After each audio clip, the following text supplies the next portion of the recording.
Quack. Quack. Quack. Quack. Quack. Quack. Quack. Quack. Free agent Quacketology coming up next. Fran Duffy and Zach Berman in studio. We're going to find out which player the Eagles are going to sign next week.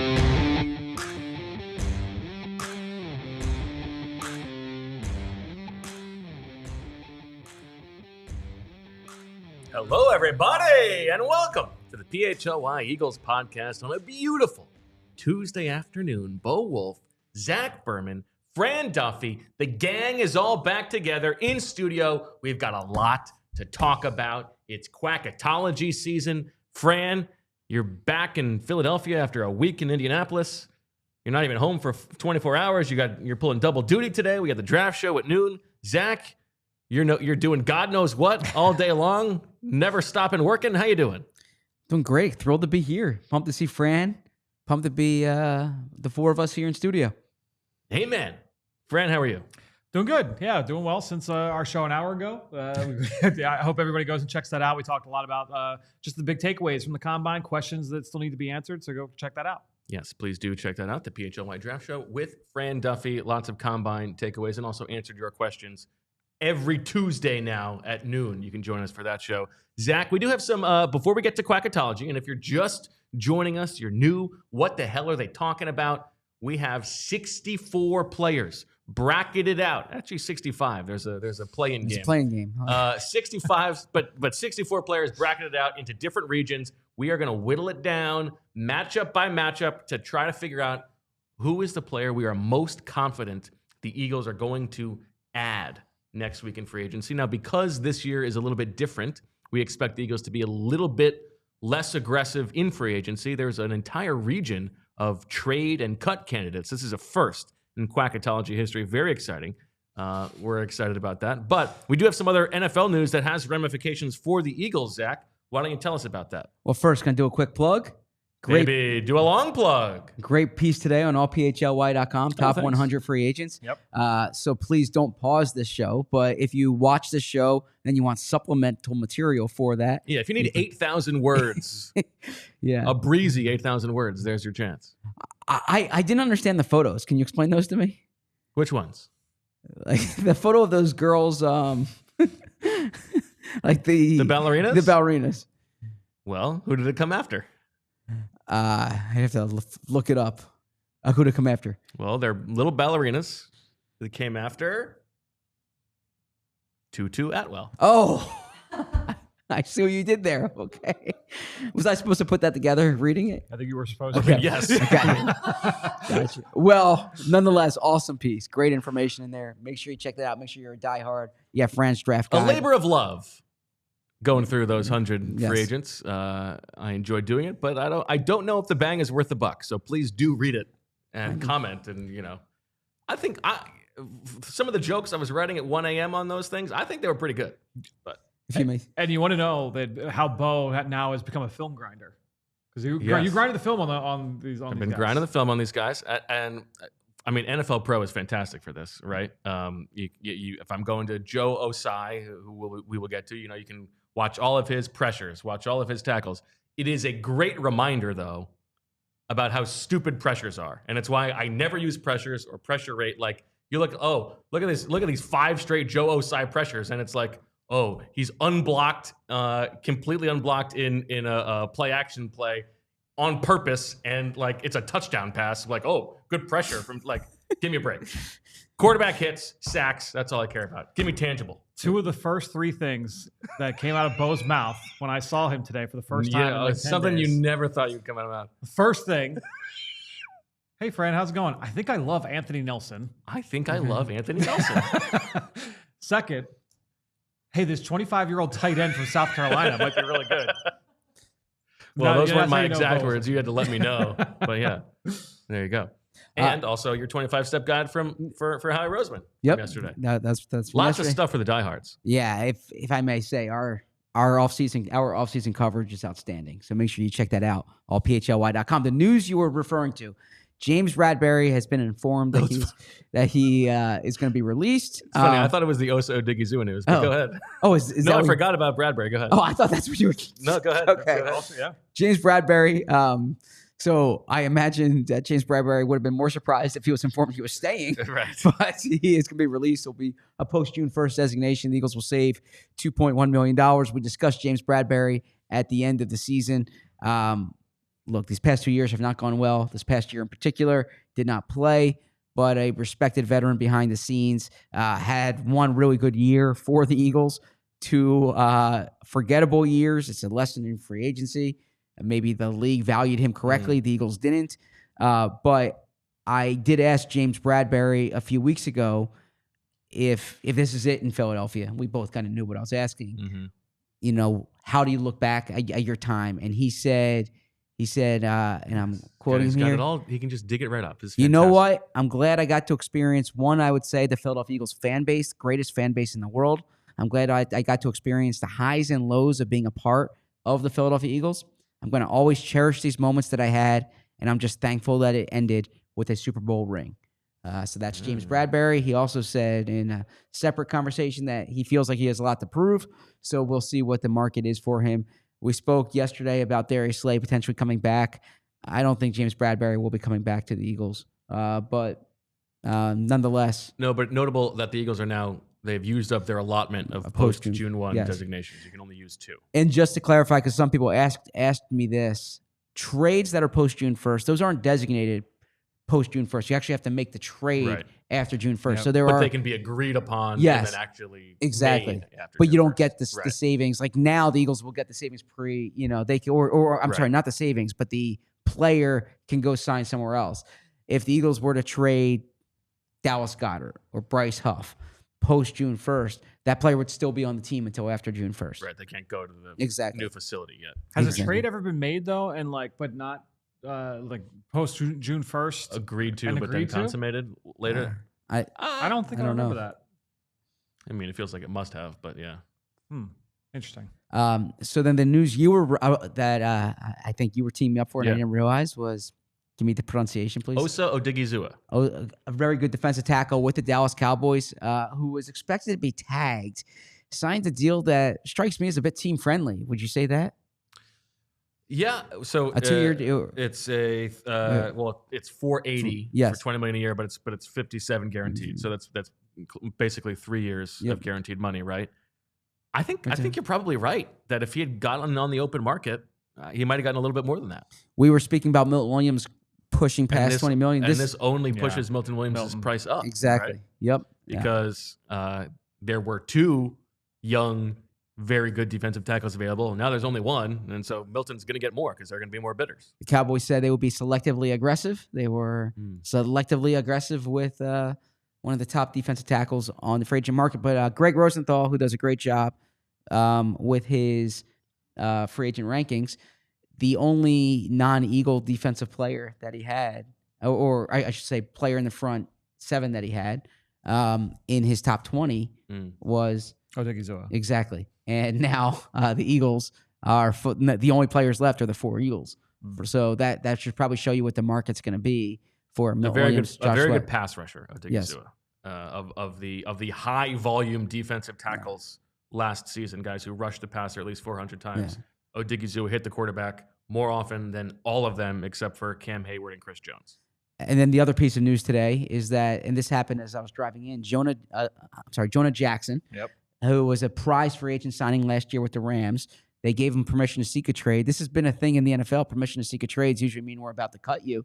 That's not the case with Jonah Jackson. The Chicago Bears made the trade. They pick up the money on the deal. They trade a late pick. So one could infer that the Bears did not view this as a very good free agency class if they were willing to give up a pick to get Jonah Jackson. Yeah, I was surprised that they were willing to give up a pick and take on the full salary. Probably because they figure they're not getting a better guard. He has experience with Ben Johnson in Detroit. but media native. Shout out Shield Kapadia and Jonah Jackson. Oh, Shield's going to take offensive at you shouting out Greg Rosenthal's free agent list and not his. No, and so Shield's it's good that you gave him that. Shield's rankings are awesome. I was just using that as a reference point. Yes. Since we started the show, Yes, some more defensive linemen hitting the market. So the Seahawks released not just safety Rayshon Jenkins, not just offensive tackle George Fant, but also Roy Robinson Harris, and a guy that has a Vic Fangio background, Draymond Jones. And the Clint Hoecht background. Very good. So yes, Draymond Jones is in Yep. the Quacketology bracket, and I think that he would make a lot of sense. He's in your. You mentioned him in your Howie Roseman write up, but I think he would make a lot of sense. Yeah, he's someone who I guess we can wait for the conversation. Well, that one will be in tomorrow's episode. Okay, so then Draymond Jones is someone who, when I was looking at potential cuts, I thought he like you said, made a lot of sense. First off, I view him as a comparable player to Milton Williams in terms of playing style.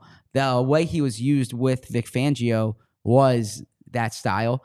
The Seahawks were playing him as an edge, as like an outside linebacker this year. I don't know if that's the best. I think he can. Are they playing Draymond Jones as an outside linebacker? Yes. Really? Yeah. He was playing off the edge. Yeah, he was playing off the edge. Like so that standing up. Yeah, that's wild. You got me worried that I was looking at the wrong player. No. I was No, you're right. Could you imagine if my whole evaluation was based on a different player? Yeah. Oh my God. About the Boye Mafe the whole time. Yeah, exactly. Yeah, no, he was Derek Hall. Yeah, but no, this is someone who was productive for Vic Fangio as a versatile defensive lineman. Body size is comparable to Milton Williams. He's looking at like a 280-pound player. Was in Seattle when Clint Hoecht was there when they signed him to the deal. So I think this is someone who, and as we discussed last week, and we'll discuss this week, wouldn't count against the comp pick formula. Yeah, 28 years old. We are gonna repeat this over and over again. But a player who is released by his team is automatically more attractive to the Eagles than a comparable player who is a regular free agent, because they will not count against the comp pick formula. Breaking news, Eagles related, from Adam Schefter. Eagles are rewarding Saquon Barkley with a 2-year, $41.2 million contract extension that makes him the highest paid running back in NFL history per sources. The deal makes Barkley the NFL's first $20 million per year running back. Barkley also has the ability to earn an additional $15 million in incentives and escalators. The deal includes $36 million fully guaranteed at signing. The Eagles are taking the rare step of extending Barkley 1 year into his 3-year deal, and in the same league year in which they signed him to the initial contract. Yeah. Wow. So that's major money. This doesn't surprise me in terms of them redoing Barkley's deal. Yeah. I was on Anthony's show today, and when we were talking about them adding other players, I was like, Saquon Barkley's sitting there at $13 million, and it's like if you're paying Myles Garrett $30 million, what's Saquon going to say? So now this is the first $20 million a running back. That's a big deal. But this also probably shows you, we talked, whether I don't know if it was on air or off air, if they would do something about that third year to make Saquon. But I was curious if they would touch up Saquon's deal this offseason. Right. This is an example of them doing it. Look at Julia flashing up the Saquon T-shirt. We should get Vinny to call in and just give us a Saquon and then hang up. This is interesting. Now, I imagine, I could be wrong, there's a way that this is structured to reward him, but also free up some immediate cap space. I would think so, right? I would think so. Now, they already had some void years in there, so they are really good at this. This is interesting. It is. Listen, I mean, Saquon deserves it, certainly, but this is against precedent for them to reward a guy for a great season like this. 1 year. Listen, I mean, if there's a person to break precedent for, it's Saquon Barkley. But now all of a sudden you imagine that if AJ Brown has an All-Pro season next year, he's like, well, okay, it's my turn now, right? Like, I don't know. Yeah, that's fair. They redid AJ's. I was just going to say, if you have the 100th percentile outcome season that Saquon had, then yes, you certainly deserve it. I'm all for guys getting paid. I'm a little bit surprised that they are so eager to do it without seeing how this affects the cap space. We probably need to know the nuts and bolts a little bit. I would say this makes them more likely to go after a guy like Myles Garrett. for the reason that I just said, because I do think there was this idea that if you go out and you pay someone else big money, which is always a thing as you're worried about locker room dynamics. Right? Saquon did everything that they asked. Yeah, he's underpaid. He's the first offensive player of the year in franchise history. Right, like this. So I think that they can be more apt to go out and make a splash elsewhere because everybody else is taken care of. Everyone else is taken care of. I mean, I suppose Jalen truly everyone else is taken care of. That's why I asked about the post-June 1st trade thing. I didn't know if that was anything that ever been to that point. I suppose Jalen could say, like, I'm Super Bowl MVP. There's other guys who've signed since then.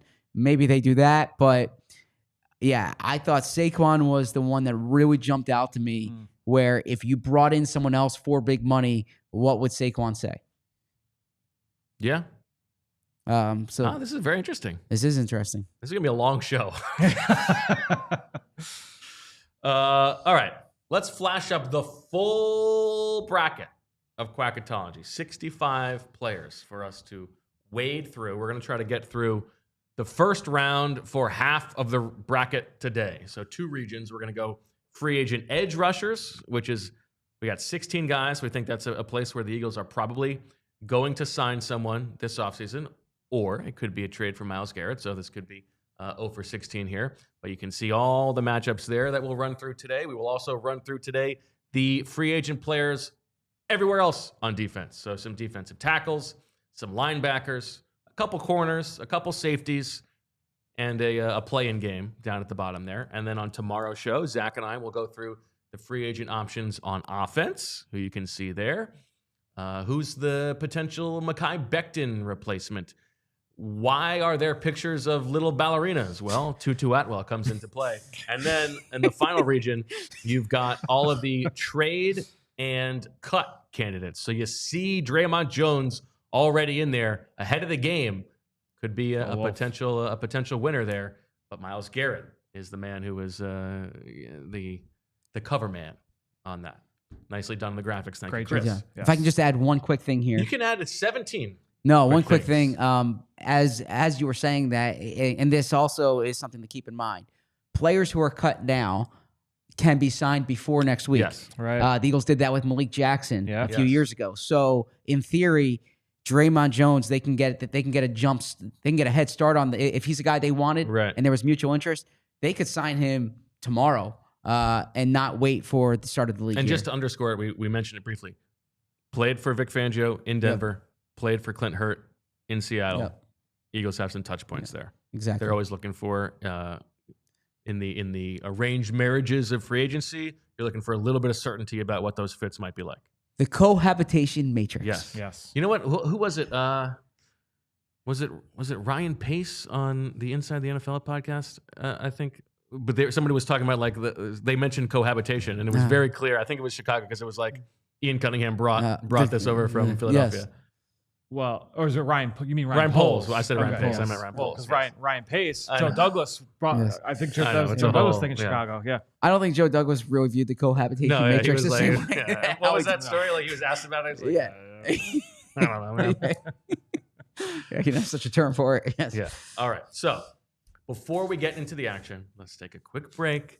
We can everybody, calm down, get yourself a little snack, prepare for the first round of free agent Quacketology. Because Quacketology and free agency with the Eagles, it's never ordinary. Just like it's never ordinary at Bet365. Whatever the moment, it's never ordinary at Bet365. Bet365 has 90 million users worldwide, and they live stream over 780,000 events each year with early payout offers across the NBA and NHL. Bet365 pioneered live in-game betting, and today they offer the widest range of games and markets available for live in-game betting across 78 sports. New customers can get $150 in bonus bets when you bet $5. Win or lose. Sign up. Use the code PHLY365, deposit $10, and place a bet for $5 to get that $150 in bonus bets. Again, win or lose. Guess what today is? Fran and I were a little bit confused about the days on the draft show today. I'm still not 100% sure, but my computer says it's Tuesday. And you know what that means?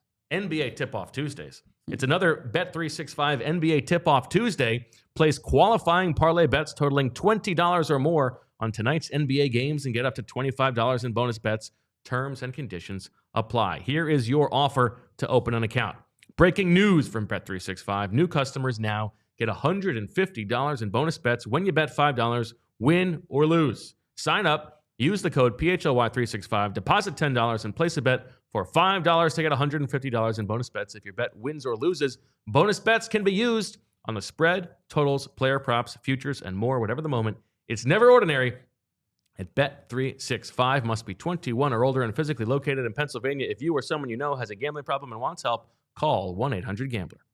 We'll now hear from our friends at HelloFresh. And you might be asking, what is HelloFresh? Well, with HelloFresh, you get farm fresh, pre-portioned ingredients and seasonal recipes delivered right to your doorstep. You can skip those trips to the grocery store, which sounds good right about now, and count on HelloFresh to make home cooking easy, fun, and affordable. That's why it's America's #1 meal kit. Now, look, I just got back from the combine. I wasn't here this weekend, so didn't get a chance to go to the store and go shopping. So, it might be stressful thinking about what I'm going to have for dinner. No, I was able to come home yesterday. The box was honestly still on the front door. I was able to grab it, bring it inside, get everything into the fridge. I didn't have to think about dinner. I pulled the recipe card out. It was one of the 15-minute meals. So 3 simple steps. You can eat better this year without all the hassle. I was able to get it into the oven. The oven did all the work, and I was able to keep moving. Now, we've also got a recipe for tonight that's a little bit more time intensive, a little bit more ingredients, more steps. So you're able to pick the recipes that you want each and every week, whatever fits your schedule, whatever fits your mood, whatever fits your appetite. We've got my son Francis. His wants for food are a little bit different than Meg and I, but it's great because he's able to help me do the cooking process. He's gotten into helping me prepare. So I got him cutting garlic or cutting vegetables while I'm taking care of other things, getting ready for the meal. So it's fun for everybody involved. And again, HelloFresh, as easy as it comes. All you need to do, you can get up to 10 free meals and a free high protein item for life at HelloFresh.com/Eagles10FM. 1 item per box with active subscription. Free meals applied as a discount on first box. New subscribers only. Varies by plan. That's up to 10 free HelloFresh meals. Just go to HelloFresh.com/Eagles10FM. I really do appreciate the Eagles recently timing their moves Yeah, I'm to be in the middle of the show. putting this up now. Fantastic. All right, we kick things off in the free agency edge region. I think you could call this the Bryce Huff region, the Haason Reddick region. And the first matchup that we have is Khalil Mack against your boy Michael Hoecht. Now, Khalil Mack, of course, everybody knows, one of the best pass rushers of the past decade. Will be 34 years old in September. Still playing at a high level, although his numbers have dropped a little bit the past year. He's not quite as productive. And then Michael Hoecht from the Rams, who you told us about during the season, Fran, the very rare defensive tackle to linebacker pipeline, originally undrafted. Yep. Obviously, 2 different types of players. Do you think the Eagles are more likely to make a Mack splash or sign sort of a Band-Aid type player for the rotation and hope to backfill it in the draft? You guys have a better sense than me in terms of, reading all the free agency rankings and projections. What is Khalil Mack looking for, you feel like, with this contract? My guess is he's ring chasing. Yeah, that would be my guess too, That would be my right? guess, yeah. And he's got a history with Vic Fangio from Chicago. They played 1 year together. Right. So, if you've got, that motivation paired with that kind of contract, then I would see it as being palatable. I do think Hoecht could fit here in Philadelphia. I think that's a scheme fit, but to me, I think the dollars would have to make sense for Mack. Yeah, Hoyt's someone who I know the Eagles respected him in that Rams game. You heard the Lane Johnson quote about the effect that he had on that run defense, and he can play him in a lot of different spots. But I think given kind of the Eagles' trajectory, how they would allocate playing time, my guess is Khalil Mack makes a bit more sense. So I do think it's interesting because if Myles Garrett is looming out there, right? Yes. If the Eagles are harboring hope that they can trade for Myles Garrett at some point this offseason, I don't think they're going to sign Khalil Mack. Yeah. Right. If they sign Khalil Mack, they're kind of closing the door on that. Yeah, I would agree. But you can't just operate without just hope and not filling that spot. So I think for this matchup, I would go Khalil Mack as well because Michael Hoecht could be any of these other guys. They're very similar level players, but I think it's possible that if they're really narrowed in on the Myles Garrett possibility, they're not going to pay big dollars to the edge.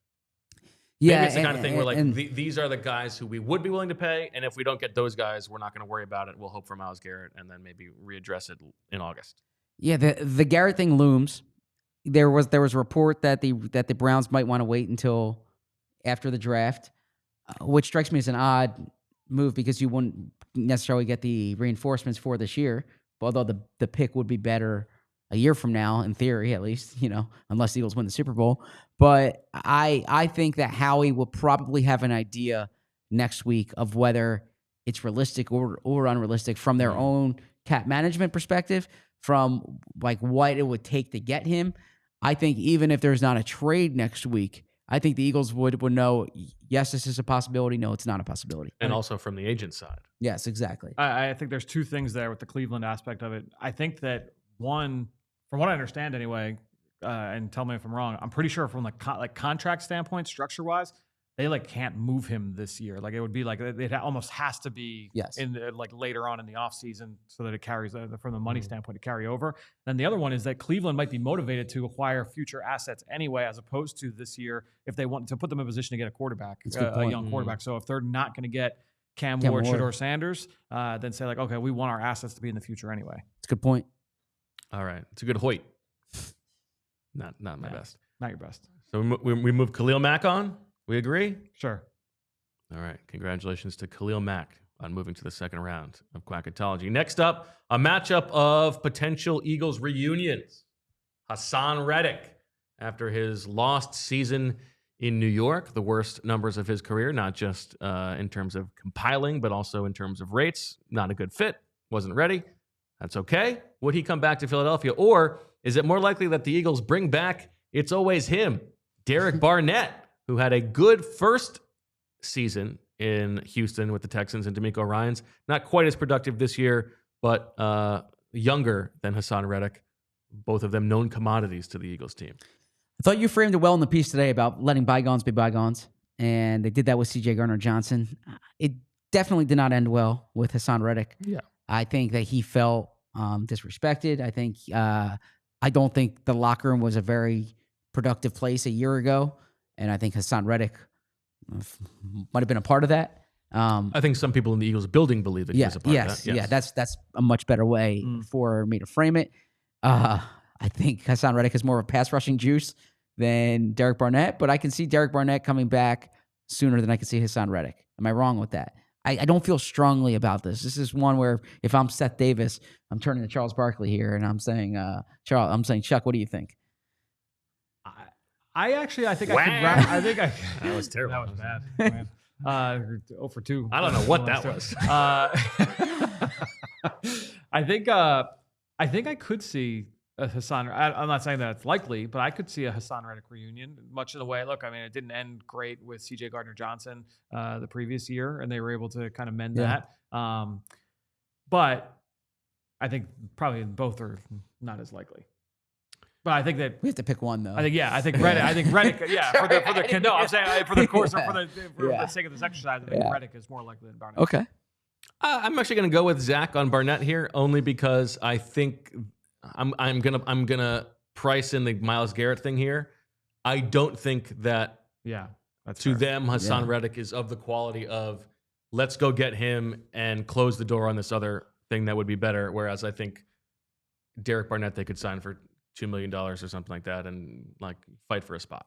What would you think if Arizona signed both Josh Sweat and Haason Reddick?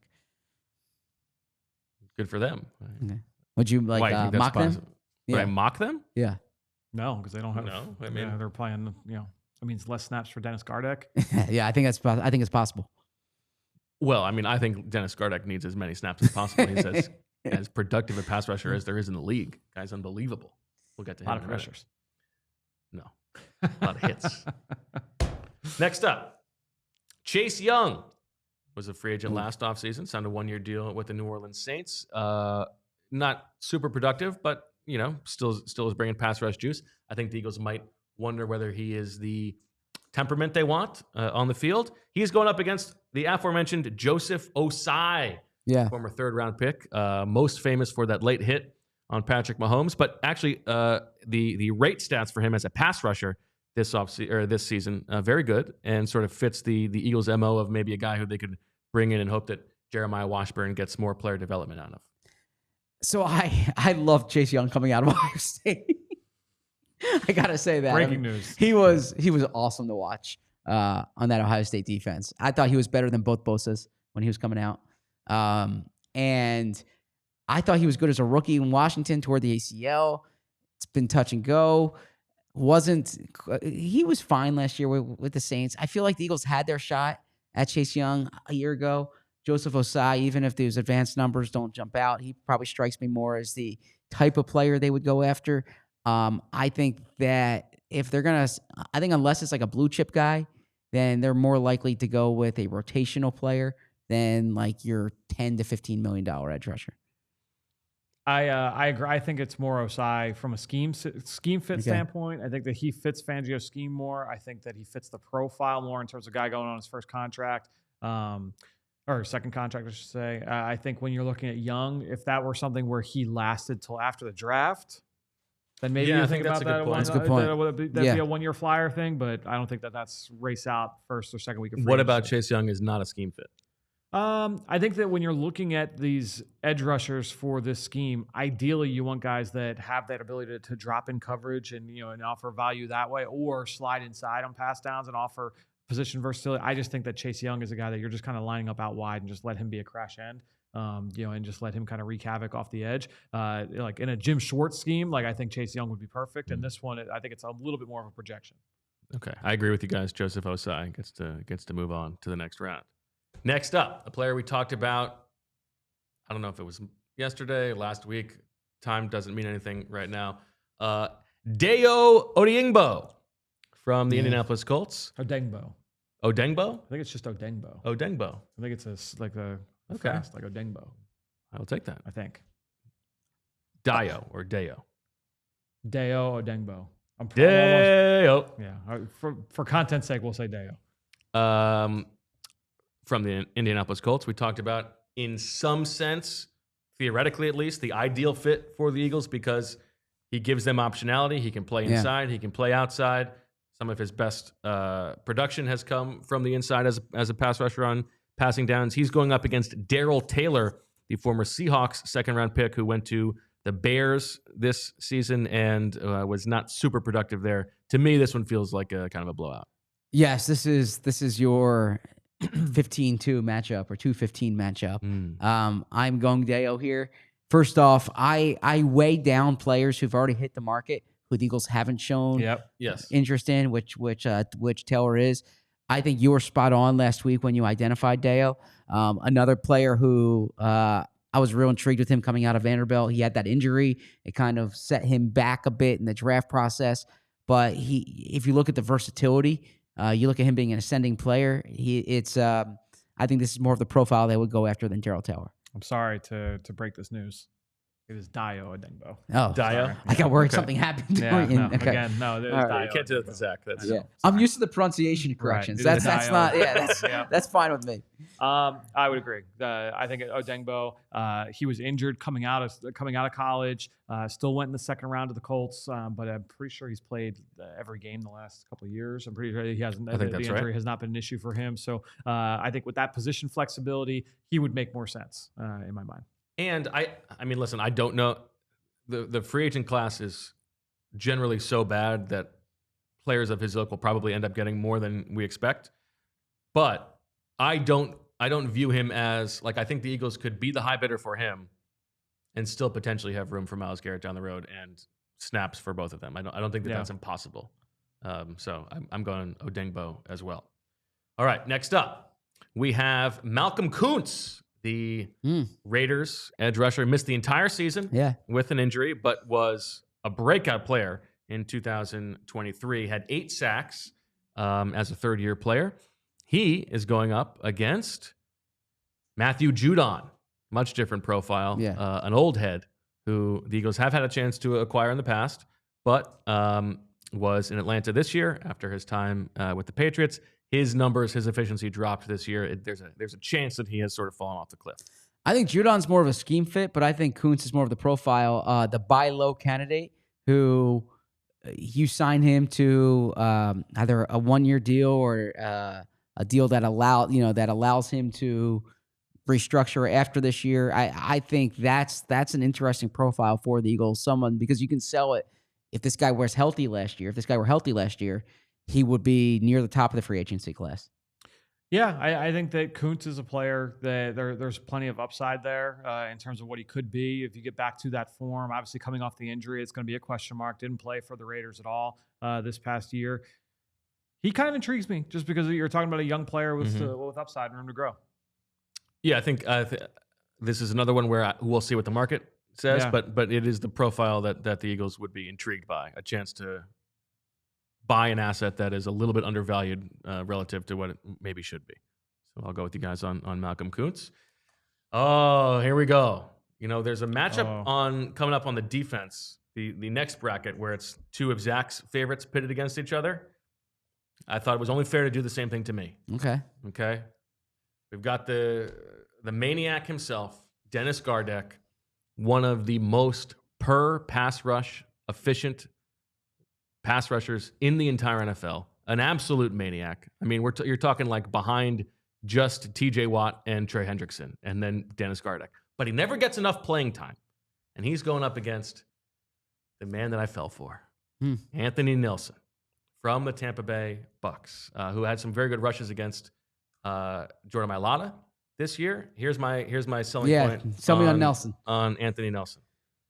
The only player in the NFL this year who rushed the passer at least 200 times, hit the quarterback on more than 4.5% of those rushes. So that's a pretty high bar, and also dropped into coverage on 20% of his dropback snaps. I'm sorry, not the only player. The player joining Frankie Louvu, who's a totally different animal, and Andrew Van Ginkel, who's also a much different kind of player. Anthony Nelson is doing this at 6'7", 271. Yeah. And when I watch him, he doesn't move like a man that big. He's powerful, but he's also nimble. I love the guy. I think he's a perfect fit. Well said. I think Nelson definitely is a scheme fit, and Gardeck is a scheme fit too. I think both guys would make a lot of sense for the Vic Fangio scheme in terms of what their usage is. I'll be fascinated to see what Gardeck's market looks like. The problem with Gardeck, he's been available. Yes. He keeps going back, and this is one where, to Zach's point, I keep thinking, the Eagles could have interest here, and they never do. Yeah. But Nelson's been around a bit too. He was a free agent last year and went back for a 1-year deal. Yeah, but I think schematically he definitely makes sense. It's his birthday today. What a day. No wonder I feel so good today. It's his birthday today. I just wanted to check the age. He's a little older for a player you would kind of target. I mean, 28. 28. That's not old, but the Eagles tend to like the 25, 26, 27-year-old profile in free agency. Yeah, but I mean, we're talking about a guy who's probably going to get $2 million. Oh, right? You think that's all it's going to be? Okay.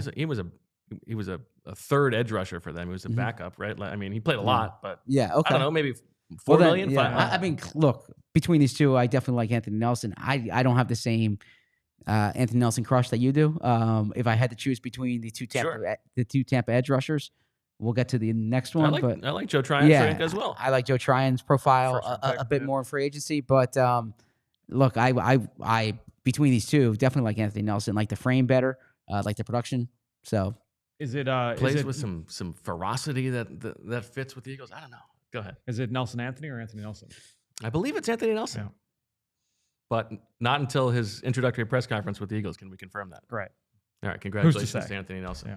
Two more matchups with the free agency edge rushers. We've got Marcus Davenport, the former first-round pick of the Saints, who has had injury issues the past 2 years.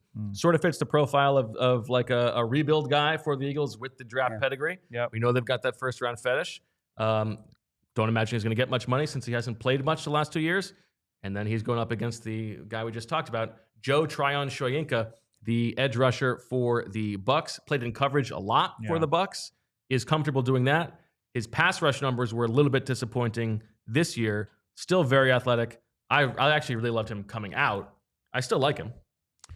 Yeah, I think that Tryon-Shoyinka is the better scheme fit there. Yeah. I think that Davenport falls into that Chase Young camp of like, he's got the athleticism to move in reverse, but I think that you ideally just want him lining up out wide, go get the quarterback. You've got the size to be able to play the run as well. But I think that Shoyinka, he fits more the mold of what they're looking for. I'm with you there. Davenport's been on the market the past 2 years. He's someone who I was intrigued with when the first time he hit the market, right? Joe Tryon he strikes me as much more of the type of player the Eagles would target based on the profile, based on the scheme fit. I don't know. I would have to look if he was a 30 visit for the Eagles, but I do remember that draft, Bo really liking him, and I certainly liked him when he was at Washington. All right, congratulations to Joe Tryon-Shoyinka.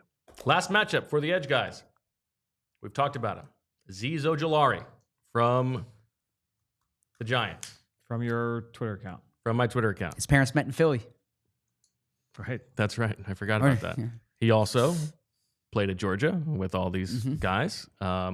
And had a great rookie season. Yeah. A little bit injury riddled over the middle part of his career. And then as the third edge rusher for the Giants last year, was still semi-productive. Brings some pass rush juice. Brings the draft pedigree. Only 25 years old, so still very young. And he's going up against Josh Uche, another player who has been available. Eagles have not chosen to go after him. He went to Kansas City this year from the Patriots midseason. Didn't do anything there. And has really sort of fallen off after that breakout 2023 season. I really like Azeez here. I like Azeez Ojulari. I liked him coming out of Georgia, but I especially liked him his rookie year with the Giants.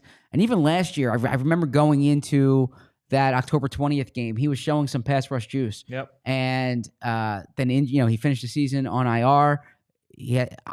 I asked you the question the other day, like, was Bryce Huff's profile that much better than Azeez Ojulari? Because when I look at projections of what Azeez Ojulari is going to make, I see like 2 years, $15 million. To me, he's a $10 million plus player. I really like the profile. Josh Uche, I liked him last year in this game, but he did not have much of a market a year ago. Did nothing last year to increase that market. I think Azeez is a player to watch here. I don't think the Eagles are going to be big players, but I can see it if, as I wrote in my piece yesterday, if they don't keep Bond, this is a guy to spend money on.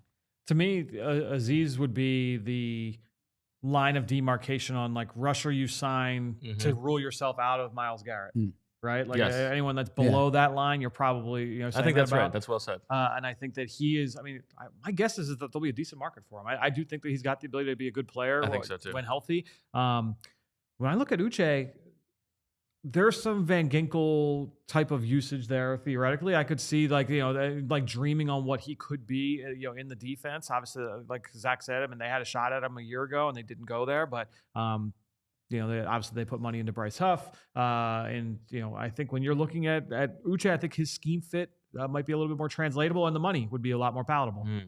So you're going Uche. I'm going to go Uche. Interesting. Wow. Break the tie here. That's my Azeez. He's appearing, by the way. On the show? No. Azeez Ansari? Yeah. Yeah. He's in Philly, I think, March 22nd.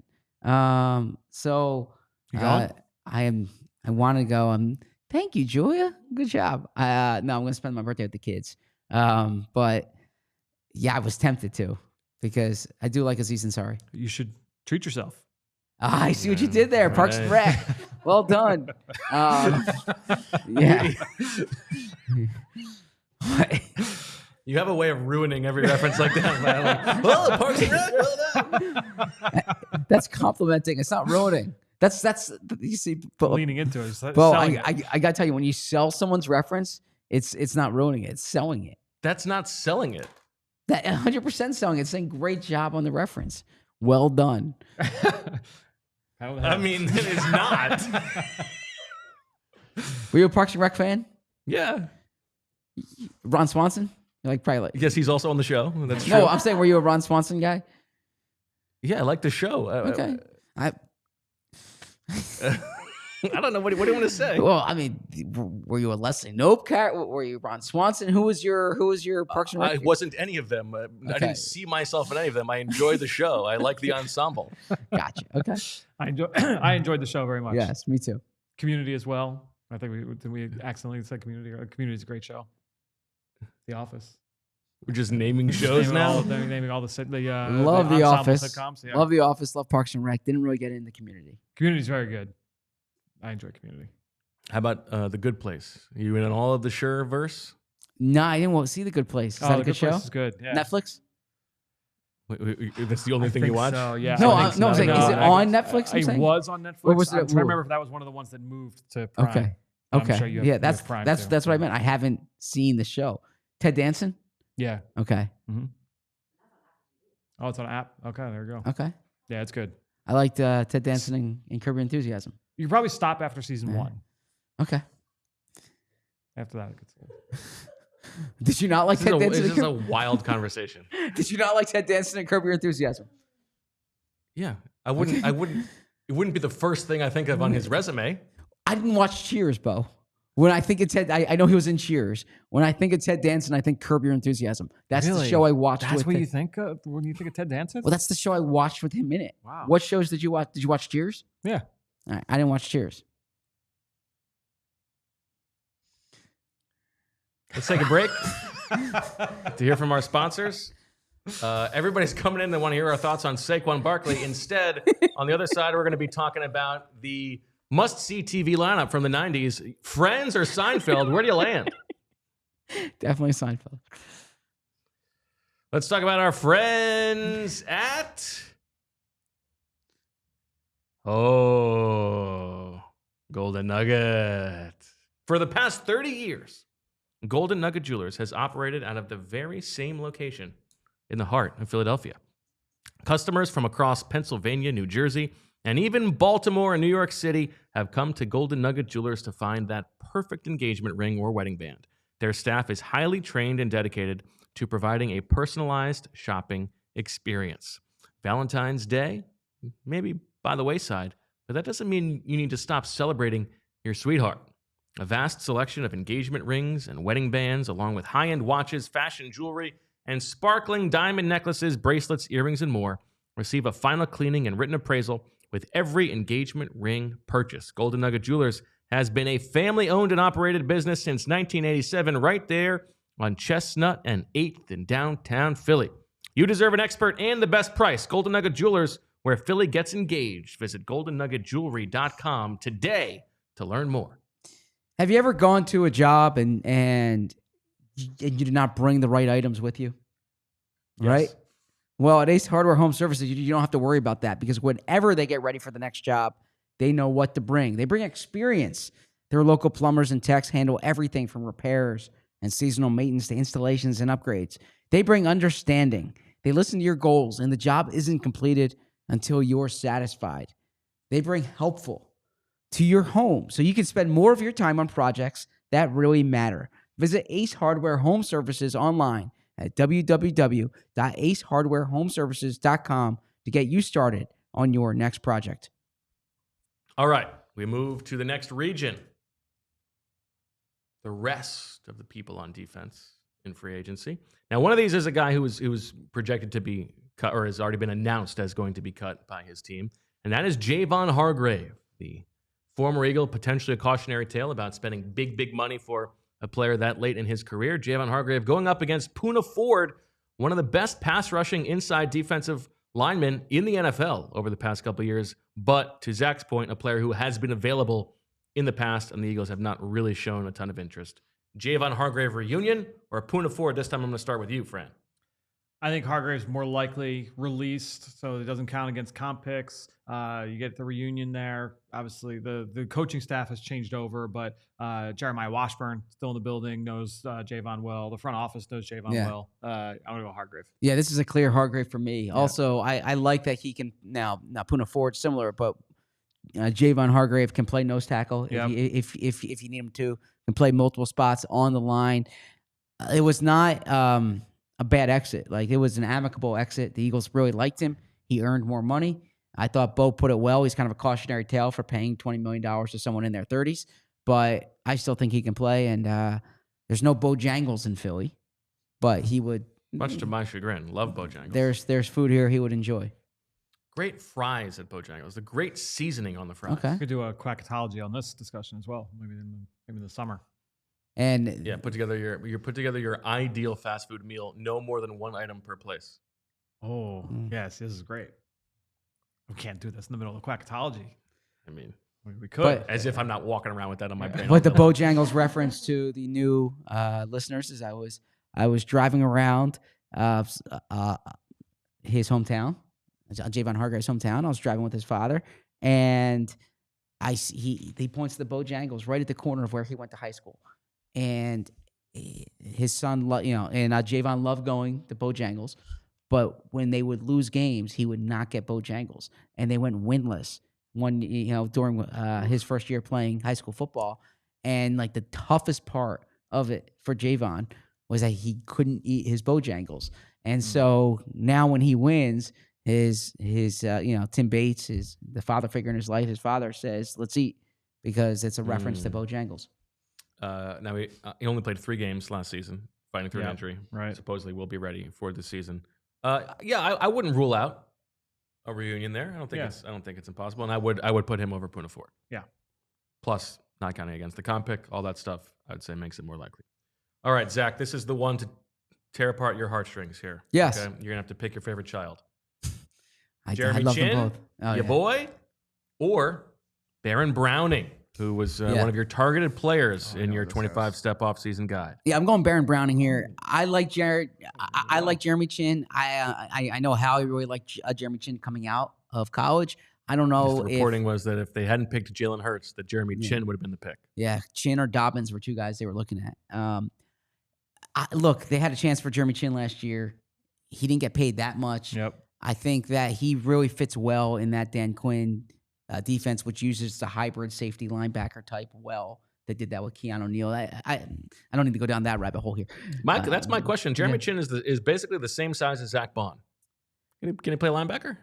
Well, I think he can, but that's not. Yeah. Yeah. Baron Browning. I said this at the trade deadline. I feel even stronger about this. Baron Browning really jumps out to me as a player the Eagles would target. Bo pointed out correctly that his edge rushing snaps are underwhelming. Yeah. Vic Fangio did not evaluate him as an edge rusher. Vic Fangio evaluated him as a middle linebacker. They took him as a Mike. He started as a rookie for Vic Fangio at middle linebacker. Vic Fangio gets fired. The new coaching staff comes in and moves him to the edge. Yes.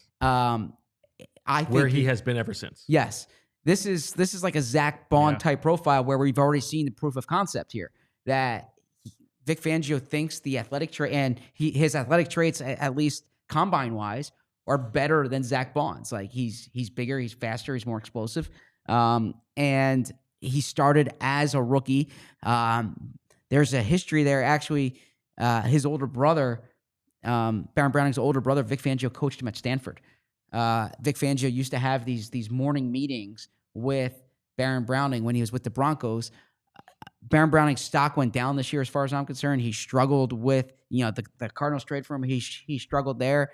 I think that the Eagles, if they sign him in the role that they envision Zach Bond being, which is this hybrid player, can play inside, can rush from the edge, can presumably help on special teams, that makes a lot of sense for me.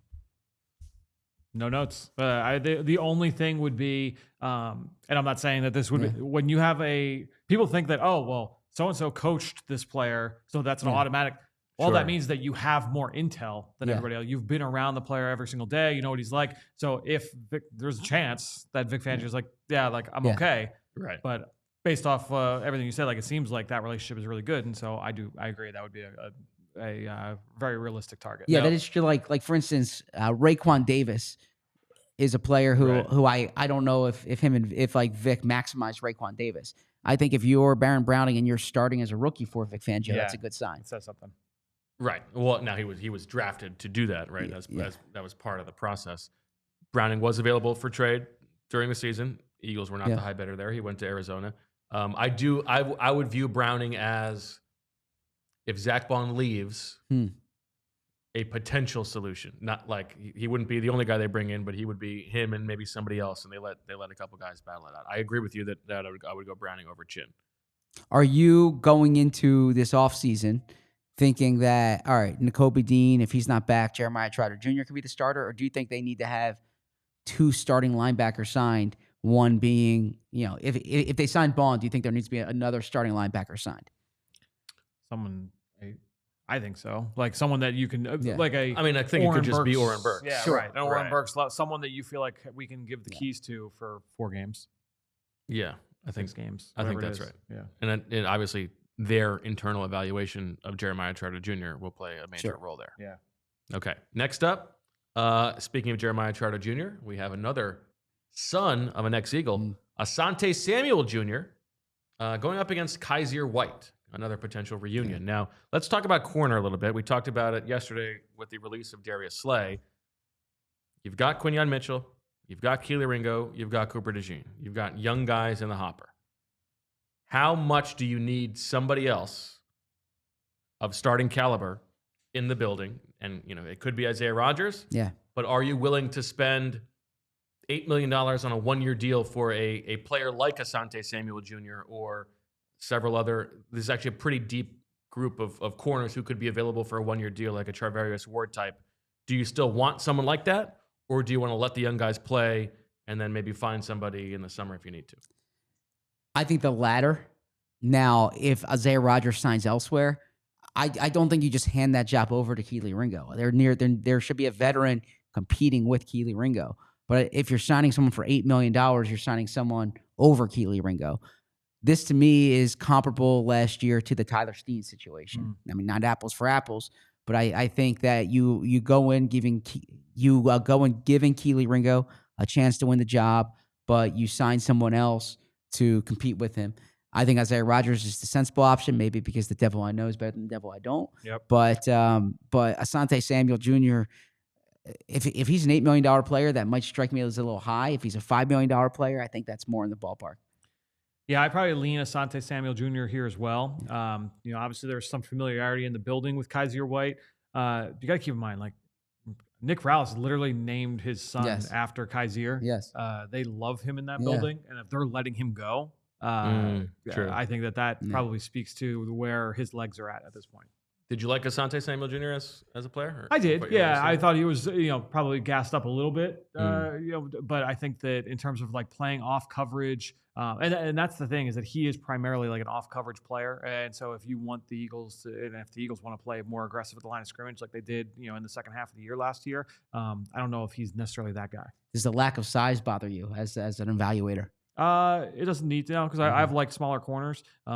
He's a like, I'm going to sit and read everything and jump routes from depth, as opposed to get up and challenge receivers to the line. Because typically you see 5'10", 190. Is that what it is? And you're thinking, all right, maybe he can play inside. He's been an outside guy for the Chargers. Yes. Yeah, let's go Asante Samuel Jr. here. Okay, next up, a matchup of defensive tackles. You've got Levi on Uche, who good story of defensive tackle development over the course of his career. Had a very good year with the Lions in 2024. 6'3", 290, big fella, but probably looking at a bigger deal than the player going up against him, and that's Jarran Reed, who is a wily veteran at 32 years old, but an extremely productive pass rusher still. Actually hit the quarterback at about the exact same rate as Milton Williams, with even a higher volume of snaps this year. A player who I think could fit potentially. If he was released, I think he'd be like a slam dunk here, but he is going to cost some money and count against the comp pick formula. Yeah, Levi's the profile there. I like better. I don't know what that contract's going to be. I agree. He's the type of player who would command more.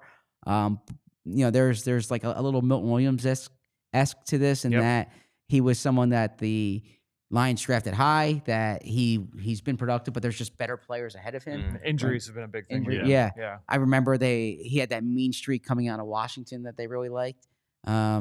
Again, I'm probably anchoring to what I thought of the guy coming out of college, but I liked him coming out of college. And I tend to go with the younger in the prime player for the type of player the Eagles would sign. I could be wrong. Thanks for watching on Fast, by the way, and make sure that you check out the rest of this episode, all 48 minutes of it, on allphly.com. Go ahead, Fran. In a vacuum, give me Onwuzurike every time. Well, we're not talking about who's a better yeah, player. Exactly right. Yes. In a Mr. vacuum, give me Onwuzurike. I think all factors being considered, Jaron Reed, his history with Clint Hurt, the potential. I think that, and honestly, with what the need would be, I think that Jaron Reed is a guy that could spell Jordan Davis. Right. I think that he, to me, I think it probably makes a little bit more sense. I think it would be surprising, given the likely extension coming for Jalen Carter next offseason. Yeah. Whatever decision they have to make on Jordan Davis, not paying Milton Williams, presumably, if they then went out and paid a young defensive tackle and gave him a lot of money. I think that would be pretty surprising. So especially in this let's go D-tackle Jaron class Reed. in the draft. Yes. Yeah, you got the ability to add a disruptive player in there that can add to that group. Okay. Next up, a matchup of corners. Got DJ Reed from the Jets, a player who, if you're looking for somebody who's comfortable being the heavily targeted number 2 corner, opposite a lockdown corner on the other side, DJ Reed has plenty of experience doing that opposite Sauce Gardner. And he's going up against our friend, Benjamin St-Juste from the Washington Commanders from Montreal, a player who I think the Eagles actually kind of like internally, Zach. Ooh. Is that a little, juice. yeah. A little St-Juste. Yeah, DJ Reed's going to get paid this offseason. He's going to be the top paid corner. So I'm taking him out and almost by default going St-Juste. But I like me a Benjamin St-Juste. Do you? I think he's actually like the perfect level of player that they could be interested in. Yeah. It's sort of like the Isaiah Rodgers level, but a player who has some starting experience, but is not going to have offers to start everywhere he goes. Yes. Could come here and compete with Kelee Ringo, sort of like the perfect bar to set for hoping that Kelee Ringo wins the job over him in the summer. Yeah, Chip would have loved him. Tall, long arms. I'm out.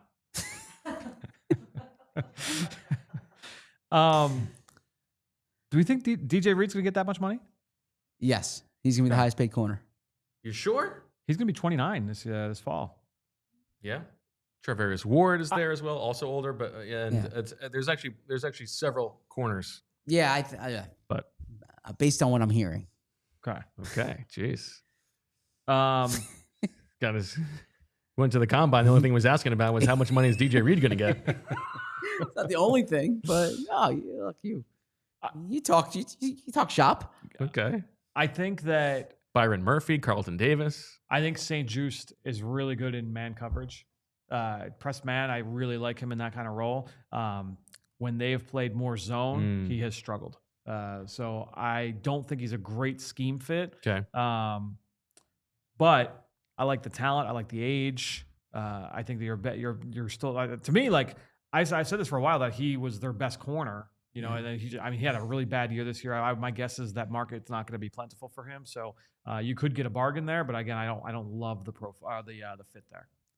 But you're still going with him over DJ Reed? I still go over Reed, because I don't think that they're going to pay that money. Okay. Congratulations to Benjamin St-Juste. We'll see you in the next round. Next up, another corner. And this is one of those distressed assets. Is this worth a long-term investment? Paulson Adebo from the Saints, who a couple years ago thought of as one of the best young corners in football. Yeah. Broke his femur this year. That's that's nasty. And he's going up against Tershawn Wharton, the defensive tackle from the Kansas City Chiefs, a player who re-signed with the Chiefs last year on a 1-year deal and then had a great season, totally skyrocketed his value. Probably going to get paid a handsome amount. Are the Eagles going to pay that much for a defensive tackle, as we've already talked about, or would they make a bit of a dice roll on Paulson Adebo? So that's an interesting framing because when I prepped for this show, I thought Adebo was going to get more of these too. I thought Adebo is going to be. He's well regarded as a corner. I know coming off that injury, take that into consideration, but has a really good film from his first 3 years in the league. He's younger. He's younger than Reed. I think he would get more money than DJ Reed personally. Really? Do I have the wrong read? I thought the femur is has people worried. I feel like that's like a clean. It's just breaking a bone. Oh yeah, that's nothing. I've always heard bones are. What have you heard about bones, Zach? I've heard bones. Give a duck a bone. I've heard bones are less of a concern than ligaments. Okay. If a player breaks a bone, that's a different calculation than if a player tears a ligament.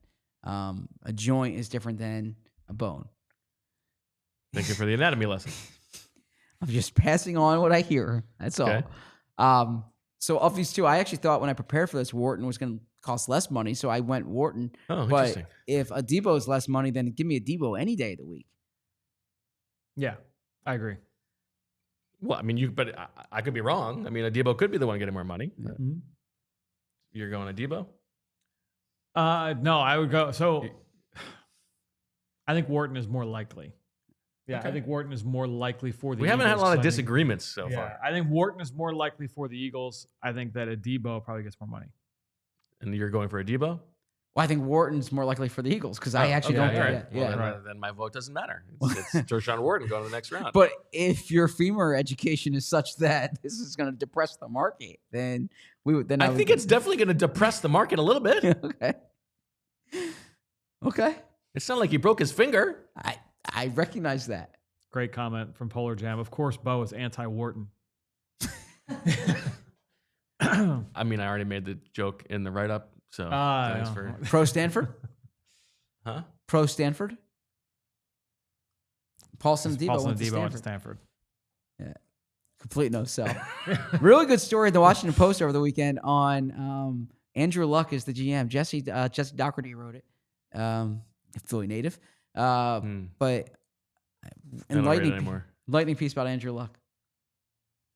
You What don't was the read it? highlight? Or Drop- what no, I dropped did the you enjoy subscription. most of it? So he's someone who is like maniacal about his scheduling, right? He needed to go to bed at 9:52 Oh my every gosh, night. this is so up your alley. And This then- is like you must have gotten the excited wiggle when you saw that sentence. Like, there's nothing you love more than a story about somebody's well manicured schedule to maximize efficiency. Except he's Yeah. going to sleep before 10 o'clock. Well, like that. so no, because he knew how many hours he needed to get. He knew when he needed to get to the facility the next morning, so he could be in mid conversation, and at 9:52 at night he would relieve himself to go to sleep. But at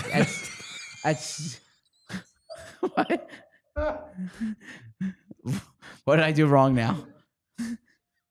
I think we both enjoy the mental image of him relieving himself before going to sleep Okay, in the middle of a conversation. all right, you guys. What I meant is he needs Still to. is listening to. He needs to say goodbye. He stops the conversation and goes to sleep. Anyways, at Stanford, he's kind of adjusted. He's been more flexible with his schedule. I make no apologies. It's 9:52. I got to do what I got to do. It is a. It's on the schedule. Anyways, it was a good story. I highly recommend it. That's all. I mean, to be well read is important, right? I have a list of stories I try to get to every Sunday. That was one of them. That's good.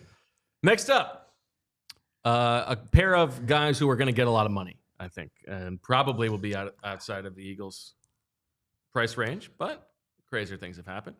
Raiders safety Trevin Merrick, who was in conversation to be their draft pick in the second round when they took Landon Dickerson, or Nick Bolton, Yeah. a Fran favorite coming out of the draft, has been a star in the middle of the Chiefs' defense. If the Eagles aren't able to sign Zach Bond, would they then pivot and sign another really good linebacker in Nick Bolton? What is more likely? I think we probably agree that neither of these is likely to happen, but which of these is more likely to happen? Zach Bond leaves. You go and you throw money at Nick Bolton. That's the scenario in my mind.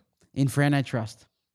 Because I don't think, like, spending the money that would be required on Merrick, I don't think that there's the opening there. But I think with Bolton, that would be the scenario. Yeah, I don't know why they're paying for a safety. Yeah, I don't So know either, I think they're more apt to pay for a linebacker. It's more just the money we earmarked for Bond is available. This is a good young Get the player at best an guy. important position. Yeah. We'll figure it out. You know, he can play with CJ Gardner-Johnson, but Great stat from your piece today on departing from the Super Bowl champion to the Super Bowl finalist to the Super Bowl champion. yes, it hasn't happened. You can read the story on allpnhly.com. Become a diehard. It's funny that that's the stat that you like the best, but I'll take it. That's not the. It's okay. It's okay. It's not the stat I like the best. It's a stat from your story that You're I'm right, bringing you're up right. on You the didn't say show. it was the best Yes. stat. You said a good stat. Okay. Yes. Last matchup of the first round here. Malik Harrison, the linebacker from the Ravens, Mhm. versatile, can do a little inside, little outside, has been Yeah. a jack of all trades for them over the past couple of years. Expired his rookie contract last year, re-signed on a one-year deal, had a good season, and he's going up against the play-in game, the very exciting play-in game here between two corners. Christian Fulton, who had a pretty good rebound year for the Chargers, and Eric Stokes. Got a Georgia connection, corner for the Packers. Underwhelming career. Packers fans not really big fans of Eric Stokes, but could he be a player you bring in to compete? I'm going Malik Harrison here. I think there's little Baron Browning, Ohio State shout out there. Zach Bond profile in the inside-outside versatility. I was surprised that he didn't generate more of a market last year. Signed that 1 year, $2.7 million deal. I think that this would be. I think that profile player is something that the Eagles will continue to target, the hybrid player. I agree. I think that when you look at his ability to kind of play both spots, he did it in Baltimore. I think that he would continue that here in Philadelphia. All right. Congratulations to Malik Harrison. So that means that these are the matchups that we will be discussing. So tomorrow we're going to do first round free agent offense, first round trade and cut. And then on Thursday's show, we're going to do all of the rest of it together. And included in that episode will be these matchups. Khalil Mack against Derek Barnett. Joseph Ossai against Dayo Odeyingbo. Dayo Odeyingbo. Malcolm Koonce against the beautiful Anthony Nelson. And then Tryon-Shoyinka against Azeez Ojulari. We've also got Javon Hargrave against Baron Browning. Asante Samuel Jr. against Jaron Reed. Benjamin St-Juste against Tershawn Wharton. And Nick Bolton against Malik Harrison. Very exciting stuff. You can see the full bracket on the episode on YouTube or on our social feeds. I just want to address, I see Colin saying getting Bond was a fluke, though. That's exactly my point, is I think the profile that the Eagles were signing Bond for last year is a profile they would look for this year. You're not signing these guys expecting them to be Defensive Player of the Year candidates. You're saying, all right, this is a rotational player who can help you in multiple spots. You like the athletic profile. That was the vision last. That's why they prioritized Zach Bond day one last year. It wasn't to be Defensive Player of the Year. It was to fit this role. Yep. Well said. Super chat from our man CDP, who says, does "we can't be great without the greatness of others" apply to foreign policy? Should the United States continue alienating allies in order to be more isolated? I don't think you should ever alienate anybody, particularly your allies. But you probably shouldn't alienate your enemies either, to be honest with you. I think you should be friendly. I think you should be diplomatic and friendly to everybody. So, yeah, I think I would not alienate allies for sure. I do not believe in an isolationist approach. Fran, Pecknice migrates steak fries, curly fries, waffle fries. It might be okay. So migrate steak fries. Yes, easy 100%. That's extremely easy. Too potatoey. Yeah. Steak fries, get out of here. Yeah. The variants. Steak fries. I'm alienating you. You are not welcome on this show. I think that there's more variants with the curly. I think you're more likely to get a bad curly fry than a bad waffle fry. Is what my guess is. I think they're close. They are very, very close. Yeah. Here the thing is, I love a curly fry. Yep. But the appeal of the curly fry is that it's a change up from the regular fry. Right. Right. It's a slightly different flavor and certainly different form factor. If you're getting that every time, there's less of an excitement that you're having a curly fry. So I think the curly fry is the perfect peck. And yes, the waffle fry is not the perfect fry. Yep. But if I'm getting a waffle fry every time, most of the time I'll be okay. I think that would be it for me. I agree. Yeah, big waffle fry guy. My kids love the waffle fries. Yep. So definitely waffle fries. What's your favorite kind of fry? I like crab fries. I don't know if that's if that counts. Belgium fries. I'm looking at this now. Belgium fries. You're looking at what? Types of fries. Oh, okay. Yeah. Always researching. Good for you. Yeah, Belgian fries. I really like those Belgian fries. It's described here as irregularly sliced, double-fried potatoes served in a cone with mayonnaise and other condiments. Yeah, that's actually one of my favorite. Yes. I didn't know that. That's how you. I didn't realize that's the name for it. I was trying to Yeah. figure out what it is. There was a really good bar I used to go to in college that I didn't know these were called Belgian fries, but I really like this type of fries. Who's your favorite Belgian? My favorite Belgian. I'm trying to think here. I don't know. That soccer team was a fun team to watch. Oh yeah, you were really big on that Belgian soccer team. I really liked the team. Marwan Fellaini, probably. No, I liked Eden Hazard. Was it Lukaku or I don't know. Oh, Lukaku. Yeah, Lukaku. Okay, you looked at me funny. Lukaku would be up there. I'm trying to think. Right, so the Belgian fry. The Belgian fry. I love sweet potato fries. Mid.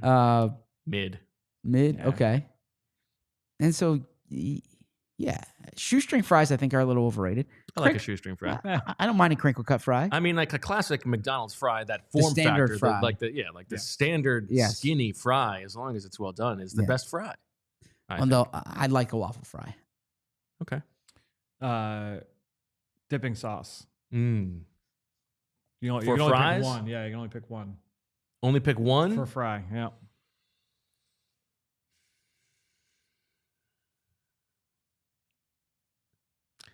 The thing about a good fry is you don't need a dipping sauce. Oh, okay.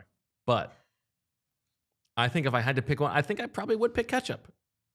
Okay. How about for our I don't think you need to go. I don't think you need to. Sorry. But here's the thing: I don't think you need to. I don't need much dip for a good fry. So look, it really depends on the fry. I love the cheese. I love the cheese sauce with the crab fries. Right. So give me that. But it's got about a shelf life of like 45 seconds. Yeah. If we're talking about the Belgian fries, I like the Thousand Island type dipping sauce there. So I'll probably go with that. What's your answer? I think if I'm just going standard, I like doing. I go back and forth between like a barbecue sauce. I like doing like a ranch. I like an aioli. Ketchup's for 5-year-olds, but barbecue sauce is not. Barbecue sauce is like the palate of a 3-year-old. No, I disagree. I thought you were gonna go for some like aioli or something. Yeah, that was in that list as well. Yeah, I mean, I don't mind the the Dutch mayo. Like you just dip the fry in the mayo. Yep. I'm not against that. Yeah. Good fries, they don't need it. But you're not a sweet potato fry person. Give me like 2 sweet potato fries. I'm good. We make homemade sweet potato fries. They're very good. Yeah. Loaded up with paprika, a little garlic. You do that? I forgot the way you say paprika. Am I saying it incorrectly? You add a syllable in there. Say it. Paprika. Paprika. Okay. And I say paprika. Okay. All right. Sorry. How do you make them? I got Peppa the Pig on my mind. What I do guess. you do? How do you make what do them? you do? Yeah. What do you do for the fries? Slice them. Yeah. Okay. Season them. Air fry them. Okay. You sprinkle a little like baking soda or baking powder on them to get them extra crispy, or the air fryer takes care of Air all fryer takes care of that. that? Okay. Put a little Does all oil the- on it though. Does all the work. Yes. Yeah, that's right. Okay. You want to any final thoughts on Saquon? Should we talk about Saquon again? I feel like we probably skipped over it a bit. Thinking about it too. What do you think was the impetus for this? Like, do you think they went to him on it? Do you think he came to them on it? Because I do know in the past, for instance, Nick Foles a few years ago, I think they went to Foles and they're like, we're going to reward you for winning the Super Bowl. It could be being proactive, recognizing that this could be an issue. The other part I'm curious your opinion on too is how do you Bo brought this up right away. How do you think this goes over? Because Howie always talks about precedent. Yeah. My guess is I think you're right that I don't think there's ever something where it's just from the goodness of their heart. I think we are rewarding you for this, but I'm expecting that there's some part of it that is mutually beneficial that allows them to open up some space. I wonder too, if you look at, I'm trying to think of where these running backs are at. Like, so Christian McCaffrey was the previous high. He was at 19 million. Yeah. Bijan Robinson will be due soon. Oh, that's interesting. Jahmyr Gibbs should be soon, right? My guess is those guys might try and make the argument to be above that. Are you trying to get ahead of that? So I was thinking that, but what I keep going back to is Or are they expecting Saquon to be here for 4 years? Yeah, that it's like, I'm talking that out. I haven't put any. No, but you're absolutely right. It's like you want to keep Saquon happy, but there is a chance this deal backfires. Like there is a chance, you look what happened to Christian McCaffrey this past year. Yeah. 1 year. Yep. There's a chance that like Saquon is not the same next year, and that this is I don't want to compare it to Alshon, but that it's almost like a sentimental signing. I mean, Saquon, the year was so historic. The player is like too good to be true from everything you hear behind the scenes, that I get why they do it, but you are chasing history in terms of he'll be 30 years old on this deal, presumably. Yeah, I'm not really against them doing this. It's just I think there is a chance that this will look like a mistake looking back in a couple of years. But I'm curious. I think that's okay. This was because I confirmed it on social media, and it was framed to me as a 2-year extension.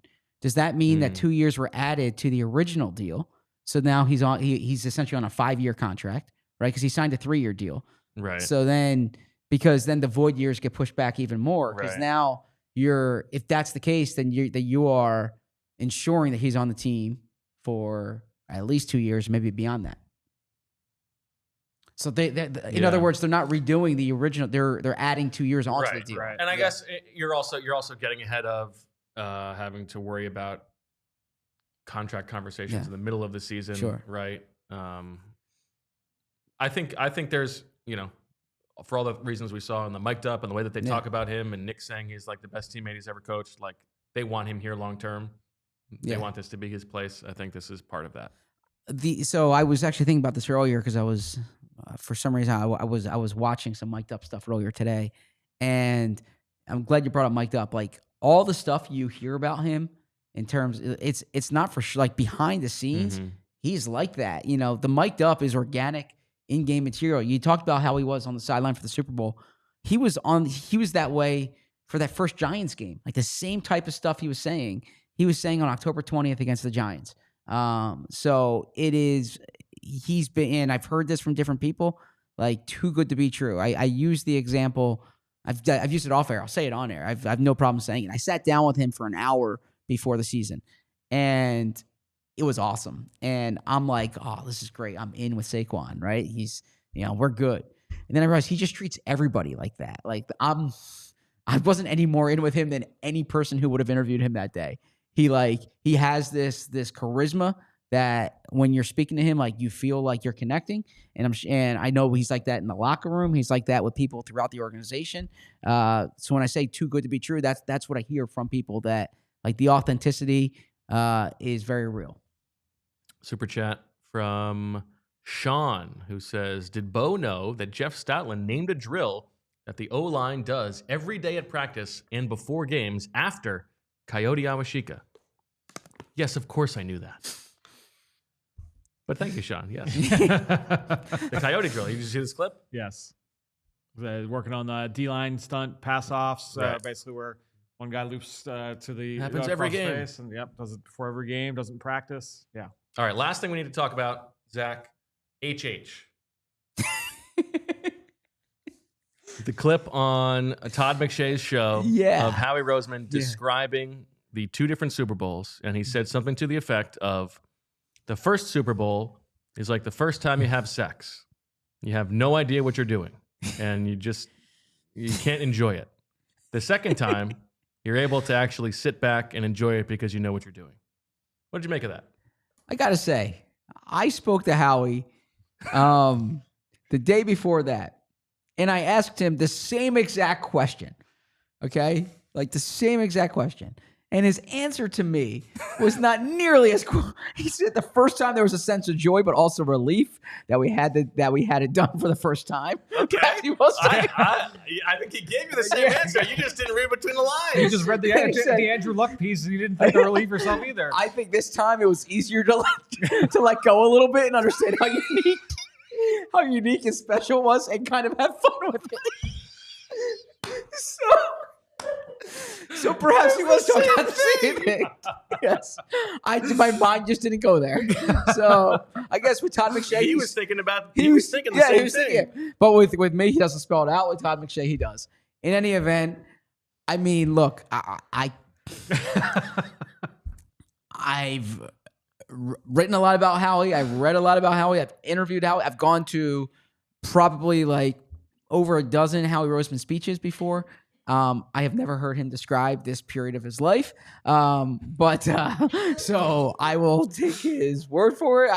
I mean, I don't know, but yeah, I don't have much more to add. What would you like to add to this? Is that an accurate description, would you say? I mean, I don't know. I found the first time pretty enjoyable, but Okay. yeah, I thought this was a good sign of Howie. I'd like to see Howie talk about sex in every press conference. You can ask him. Yeah. When you talk about talent in your body, Tools in your body. Yeah. So there was actually, if I can make, can I make it serious here? Or there was something else that came up in that press conference too that I was curious for Fran's thoughts on. We're here. He also talked about, because he was saying how like the secret that they have is like hire, talented people who are fun to be around, and like that's it. And then he was asked like, does it work that way with evaluation? And he said yeah. He said there are certain. He said you understand certain guys are like rough around the edges. Not everyone's perfect, but there's certain non-starters that he has. And I've heard this behind the scenes, but he said this publicly. He said that any abuse against women is a complete non-starter for them. He said even if it was like 10 years ago and it's like this guy's changed, he says they don't. But that's he says he doesn't want to hear the rest of the scouting report. And I bring this up because now look, I don't have all the information. I know last week Mike Green said that there was an incident at Virginia that was not true. I read there was something in high school that. So I'm curious if this might come up as relevant in the draft. That specific nugget that he had might be relevant in their draft evaluation. I mean, I'm for not sure. putting you on the spot for as far sure. as, We talked about it in the draft show at 12. I think that, I mean, it definitely comes up. And that to me, so basically what happens in a situation like that, where, he says that it didn't happen. Every team, their version of Big Dom, right, is going to get all of that information. Obviously, that's public, but then you're trying to dig into as much that's not public as possible. And then you're just basically circling the wagons for everybody in-house that has any sources at Marshall, at Virginia, in the high school, hometown, the whole deal, and just trying to get as much information as you can. But there are some teams where you're not even going to go to that length because it might be a non-starter. So, well, I'm thinking back to other decisions they've made or reports that they were very interested in drafting Joe Mixon. Yes. Right? Yes. He had an incident. It's a good point. Right? So Jalen Mills, that was dropped. There was. So, just trying to fact check if that's true or not. Yeah. But it was something he said that I heard in that interview. But now I think that's good. Yeah. To make it a little lighter here, as I'm reading this quote back, maybe that was on his mind, and I just wasn't intrepid enough. I think it seems pretty 1-to-1. Yeah. The first time there was a sense of joy, but also relief that we had done it for the first time. I think this time it was easier to let go a little bit and understand how unique and special it was and kind of have fun with it. Yeah. Okay. There you go. Sounds right to me. All right. One aspect of the Saquon thing. Okay. What is the correlation to the emergency pod we did last week with Lou Nichols? Could that have upped the urgency level to get Saquon done? That's a good question. And I had been meaning to ask you about this, Zach. What was your reaction when you saw that we did that Lou Nichols emergency pod? Miffed or confused? Not miffed. Not confused. FOMO? Not FOMO. I just want to be looped into the conversation. That's all. Yeah. I just want there's an expression that like GMs have or PR is like I just don't want to be surprised by what I read in the paper, right? And so it was more like I care a lot about the show. I don't want to be surprised by something I see in our feed. That was probably my organic reaction. It sounds like miffed. No, it wasn't. No, look, it got a few thousand people watching it. I imagine low overhead, so it helps like I mean, low overhead in terms of like it didn't seem like a heavy I lift. don't think it helps our award chances. It came on a day when I was like, why aren't we highlighting more of what Howie Roseman said here? And so I was like, the two things in our feed that day were the Lou Nichols emergency show and the Mark Murphy being a crybaby about the tush push. And I'm like, Howie Roseman and Nick Sirianni spoke today. Like, let's highlight that. But I wasn't miffed. And it was entertaining. It's entertaining. We were doing the draft show when the Lou Nichols news broke. Okay. We were like sitting there right about to start the show when the Lou Nichols thing Gotcha. So we said, let's do this first. Okay. Yeah. And then we did the draft show. Yeah.